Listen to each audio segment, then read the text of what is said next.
নমস্কার বন্ধুগণ, সুপ্রভাত। আজ 28 অক্টোবর 2023 শনিবার। আজ মার্কেটে নন ট্রেডিং ডে। আর আমরা আজকে নির্ণয় করার চেষ্টা করি কোথায় আমরা পরের ট্রেডিং ডে অর্থাৎ সোমবারে সুইং ট্রেডের এন্ট্রি নিতে পারি। তো চলুন চলে যাই চার্টে। চলে আসলাম ক্যালকুলেশনের ট্যাবে। আমাদের এই টুল সেটটির নাম হচ্ছে ভলিউম স্পাইক অটো, অর্থাৎ অটোমেটিক্যালি আমরা ভলিউম স্পাইক কোথায় হচ্ছে কোন স্টকে, এবং সেই স্টকটি অবশ্যই উন্নত মানের স্টক হতে হবে। উন্নত মানের স্টক বলতে আমরা শুধু দুটি জিনিসকে কনসিডার করি। এক নম্বর হলো ডেট টু ইকুইটি রেশিও, যেটা সবচেয়ে কম থাকা দরকার। আর হচ্ছে রিটার্ন অন ক্যাপিটাল এমপ্লয়েড, অর্থাৎ যতটা ক্যাপিটাল এমপ্লয় করে রিটার্ন জেনারেট করছে কোম্পানি, সেটা পার্সেন্টেজ টার্মসে 20%-এর উপরে। এই দুটি টার্মস দিয়ে আমরা স্টকটির নাম হলো চার্টিংকের চার্টিংকের ওয়েবসাইট থেকে আমরা বের করে নিয়ে আসি একটা লিস্ট। সেই লিস্টে আমরা পেস্ট করে দিয়েছি এখানে। সেই প্রত্যেকটি স্টকের এখানে থাকবে এলটিপি, অর্থাৎ লাস্ট ট্রেড প্রাইস। এখানে গত 60 দিনের ক্যালেন্ডার 60 দিনের অ্যাভারেজ ভলিউম কত, গত দিন তাতে ভলিউম কত এসেছে, এবং ভলিউমের মাল্টিপল কত, মানে কত টাইমস অ্যাভারেজের থেকে কত গুণ এখানে ট্রেডিং হচ্ছে। যেমন এই স্টকটিতে হয়েছে 0.66, অর্থাৎ 1/2 এখানে ভলিউম হয়েছে অ্যাভারেজের তুলনায়। এর কিন্তু কম, এখানে কিন্তু বেশি। দেখুন বাজাজ অটোতে 1.65 টাইমস, অর্থাৎ প্রায় দ্বিগুণের কাছাকাছি এখানে স্টকে ভলিউম তৈরি হয়েছে। এবং চেঞ্জ পার্সেন্টেজ এখানে আছে, অর্থাৎ কত পার্সেন্ট চেঞ্জ হয়েছে।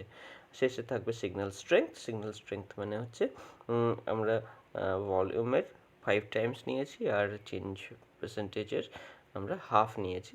এটা নিয়ে আমরা একটা ম্যাথামেটিক্যাল একটা ক্যালকুলেশন করে নিয়েছি। এবার এখানে এগুলোকে আমরা শর্ট করার জন্য শুধুমাত্র নিয়েছি কোনটা না, ভলিউম স্ট্রেংথকে আমরা কনসিডার করেছি। ভলিউম স্ট্রেংথ অনুযায়ী কোনটায় কত, ভলিউম স্ট্রেংথ অনুযায়ী দেখুন এখানে কিউপিডে বেশি। এবার এরকম ক্রমাগত আসতে থাকবে। এদের মধ্যে থেকে আমরা দুটো কনসিডার করব, কিউপিড আর ভল ট্যাম্প। কেন?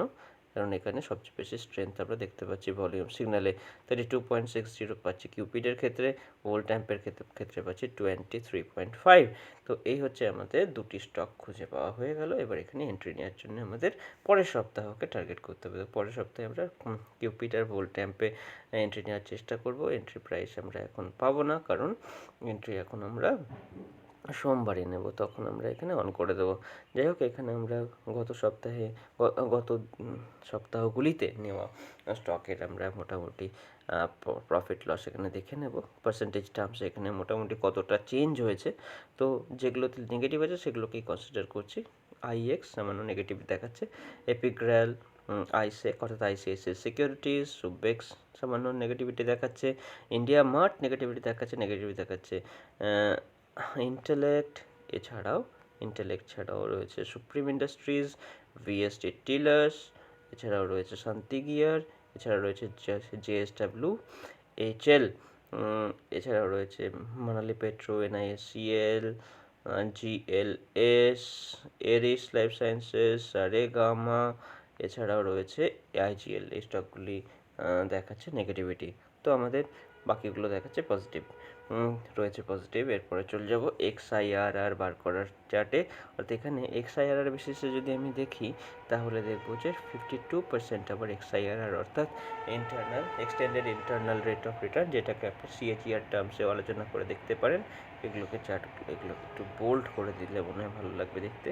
তো বোল্ড করে দিলে এক্সআইআরআর বেসিসে 52.29, স্ট্র্যাটেজির এজ হলো 146 ডেজ, পোর্টফোলিওতে পার্সেন্টেজটা যে পিএনএল দেখাচ্ছে সেটা হলো 18,913.55, আর এখানে যে আমরা পার্সেন্টেজ টার্মসের গেন দেখতে পাচ্ছি সেটা হলো 9.32%।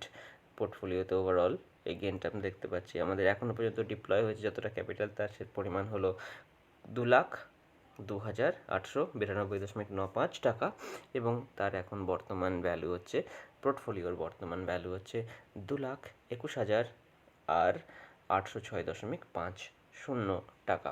তো এই হচ্ছে আমাদের স্পার্ক লাইন মানে হলো চার্টের পরিস্থিতি। আমরা যেদিন এন্ট্রি নিয়েছি সেদিন থেকে চার্ট কীরকম পারফর্ম করেছে দেখুন ডলার ক্ষেত্রে দেখলে তো বুঝতে পারবেন আমরা এন্ট্রি নেওয়ার পরে মার্কেট দ্রুত উপরে যায়, তারপরে মার্কেট সাইডওয়েজ হয়েছে। পারাসে আপনি দেখে নিতে পারেন সিএমএ শিল্প আমি একটু তাড়াতাড়ি দেখিয়ে দিচ্ছি আপনাদের মোটামুটি একটা ভিজুয়ালাইজেশনের জন্য, একটা ভিজুয়ালাইজেশন তো খুব সুন্দর একটা টুল আমাদের সেটা দেখানোর জন্য। এপিক রেল, ডিসিএম শ্রীরাম, আইশেক, credit ACC, NAM India, Sunteck, Praj, Subex, Satin, IndiaMART, DB Corp, Ajanta pharma, Intellect, এরপর আছে Gulf oil lubricant, Optimus, GMM Pfaudler, supreme industries, BF invest, Gabriel, VST tillers, আবার Gabriel, Shanti gear, ZF commercial vehicle, JSWHL, Manali petrochem, NIACL, KSCL, GLS, KIOCL, Eris, Shanti Saregama, Monarch, Astrazen pharma, PPL, Styrenix, আবার Styrenix এবং IGL. এরপরে Cupid আর ভোল্ট্যাম্প, এখানে আমাদের entry এখনও এক্সিটের date আসেনি, তবুও আমাদের চারটা এন্ট্রি এক্সিটের ডেট আমরা দেওয়া হয়নি, তবুও চারটা নিয়ে নিয়েছে কারণ এন্ট্রি ডেটটা আছে, এন্ট্রি ডেটটা সিলেক্ট হয়ে আছে, তাই এক্সিটের ডেট নয়। তো এই হলো আমাদের পরিস্থিতি এখনকার মতন। তো দেখা হচ্ছে পরবর্তী ভিডিওতে। আমরা এই অ্যানালিসিস নিয়ে আপনাদের কাছে পুনরায় ফিরে আসবো। এই সপ্তাহের অ্যানালিসিস এটুকুই। আর যদি আমাদের কাজ ভালো লাগে চ্যানেলটিকে সাবস্ক্রাইব আর ভিডিওটিকে লাইক করে দেওয়ার অনুরোধ রইল।